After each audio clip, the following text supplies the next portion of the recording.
Mikasika ny toe-draharaha misy eto amin'ny firenena amin'izao fotoana izao hatrany dia manao antso avo amin'ireo mpanao politika ny tantsaha mpamokatra avy amin'ny Tranoben Ny Tantsaha mba hisian'ny fitoniana sy ny vahaolana amin'izany raharaha zany.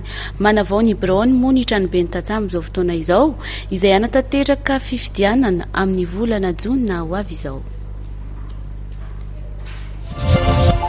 Miantso ny mpanao politika hitadiavam-bahaolana ametrahana ny fitoniana eto firenena ireo tantsaha tamin'ny alalan'ny Tranoben Ny Tantsaha mpamokatra. Tao anatin'ny fanambaran'ireo solitena ny tantsaha mpamokatra dia efa maro ireo mpiara-miombonatoka amin'izy ireo na ny fiara-miasa amin'ny hanatsarana trandy ny famokarana eto Madagasikara.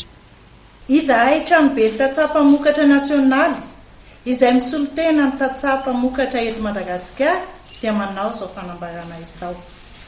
Voalohany, ny tantsaha no manisa amin'ny mpifidy eto Madagasikara. Noho izany dia miangavy anareo mpanao politika izahay mba hifanantona sy hifampiresaka hamahana ny olana ara-politika misy amin'izao fotoana izao. Satria hisy fiantsaikan'ny ratsy eo amin'ny tontolon'ny famokarana eto Madagasikara izany, ka hiantraika amin'ny famatsiana ara-tsakafo sy ny fiarian'ny tantsaha mpamokatra ary ny mpandraharaha ara-toe-karena. Fa ao anatin'ny fanavoazana ny biraony ihany koa ny Tranoben Ny Tantsaha mpamokatra ankehitriny, fifidianana izay heverina ho tanterana ny volana jona ho avy izao. Birao izay iangavan'ny fotony amin'ny alalan'ny fifidianana avy any amin'ny komuna ary hitondra ny tenin'ireo tantsaha mpamokatra. Inona ary ny tombony azon'ireo tantsaha amin'izany?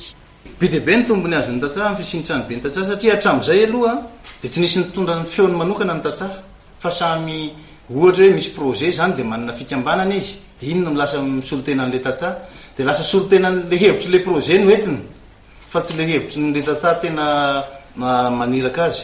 Dia nanomboka tamin'ny 2010 zany dia nanapa-kevitra ny tantsaha malagasy fa tsy ny fanjakana, fa ny tantsaha hoe andaotsika hitambatra dia ametraka rafitra iray mba mitondra ny feontsika, fa tsy hoe misy projet 10 eto dia misy fikambanana tantsaha 10 samy manana ny heviny.